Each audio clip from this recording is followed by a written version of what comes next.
Larry, one of the things we've talked about is inflation, but very specifically, are the supply chain problems we're all seeing, are they a cause or the effect? A friend of yours, mine, and the program, Steve Ratner, had a column in the New York Times today basically saying supply chain is a symptom, it's not the disease. What did you make of it?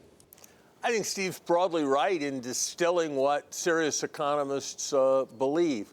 First of all, most of the goods where there's a bottleneck are having abnormally large quantity, not abnormally small quantity. So obviously, if you have a big increase in demand, you're going to encounter capacity limits. Second, what the supply chain people ignore is that if more money is being spent, for example, on used cars, yes, that's associated with higher used car prices, but it means less money is being spent on other things, and so it means less inflation in those sectors. So while it's a widespread view, I think the interpretation of inflation largely around supply chains is mostly a confusion and mostly an evasion of what I predicted a year ago, that if we overflowed the bathtub, we were going to get an overflow as the economy overheated.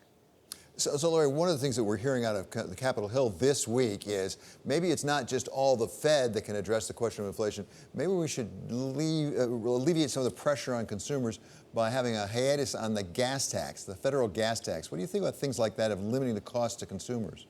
I think we are plumbing the depths of new bad ideas with that one. First of all, gas prices are going to fluctuate all over the place, so nobody may see anything very substantial out of it. Second of all, lower prices for gasoline will tend to be offset by higher prices for other things as consumers have higher incomes and are able to shift spending to other spheres. Third, it runs exactly in the opposite direction of all the things we're trying to do in the environmental area. And fourth, you may get if you did get some little bit of deflationary shock when you put the gas tax holiday into place, you're going to get some offsetting inflationary shock when you remove the gas tax. It goes in exactly the opposite direction of paying for more infrastructure, which everybody thinks we need.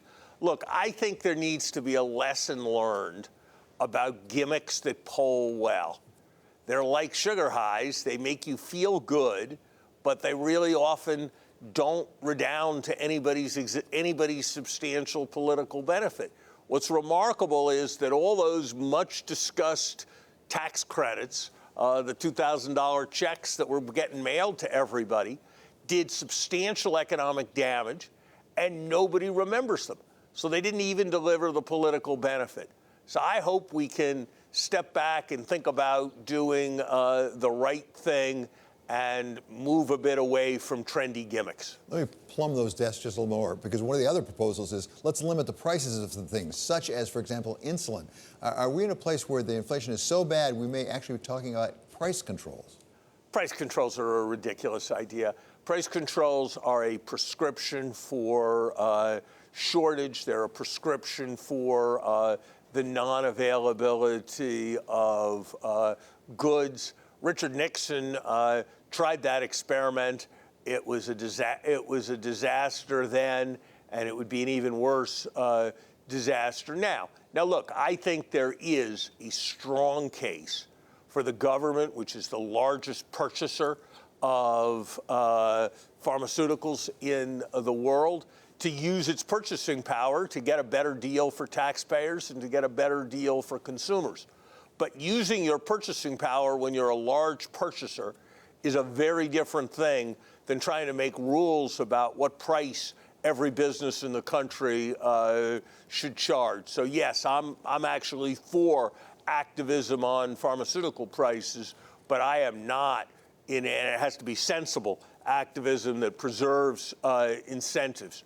But across the board, price controls, that's a grave error. As you have pointed out more than once, we have a mismatch between supply and demand, not just in goods, but also in labor right now. You've just co-authored a piece that I saw this week, really analyzing what the cause of that were. Is it really, again, a supply problem or demand problem? What did you conclude? I think it's more of a demand problem. Look, David, we have, by a wide margin, the highest ratio of vacancies, jobs that need to be filled, to unemployed people that we've ever had. It can't be surprising in the face of that we're seeing very large nominal wage increases. And if you talk to businesses, they almost all feel that they can pass those wages on in the form of higher prices. And so that is the root of our inflation problem. Many people say that it's not entrenched, there's no sign of a wage price spiral. Not yet.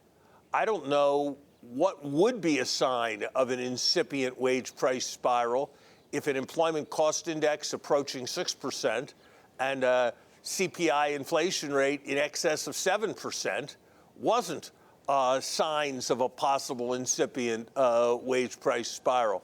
So I think we've made a substantial problem for ourselves. And I think if we don't recognize that it's at root a demand problem and we don't adjust monetary policy in a substantial way, it's only going to become a more serious problem. Larry, going international here for a moment, we now are going to have the Olympics conclude, the Winter Olympics over Beijing this coming weekend. You were on a panel I saw, Institute of Politics up at Harvard, talking about China and how China is positioned right now globally, suggesting maybe it's not quite as powerful as some of us sometimes think. I think that's right. I think we in the United States need to remember how wrong we were in our collective view of Russia in 1960 and how wrong we were in our collective view of Japan in the early 1990s, and consider the possibility that we may be underestimating China's challenges now. And we need to be particularly careful about being overly provocative to them. Our provocations with respect to Russia after 1960 contributed, many historians believe, to the Cuban Missile Crisis. And so, yes, we need to stand up for our interests vis-a-vis China, but I think we need to be quite careful to avoid a kind of strategic narcissism and truculence in the approach that we take. Much of the news this week, as you know, Larry, was occupied with the crisis over Ukraine between Russia on the one hand and the United States and NATO allies on the other. I noticed, for example, that President Xi appeared with President Putin at the beginning of the Olympics. What did you make of this geopolitical crisis and how it fits into the world more broadly? And how long-lasting do you think the effects might be? Let me say, David, that I'm not an expert on everything geopolitical, but it seems to me that as one who's been critical in a number of areas, this has been handled extremely well by the U.S. administration. That doesn't mean the ultimate outcome is going to be successful and that an invasion is going to be forestalled, but I think they've played the hand that they had in a very skillful way. I think this is a big deal, not because Ukraine is economically powerful. It isn't. Not even because Russia is economically powerful. It's not that powerful. But I think the question of whether there's some element of rule of international law and countries can't invade other countries with impunity is an issue that is very much here.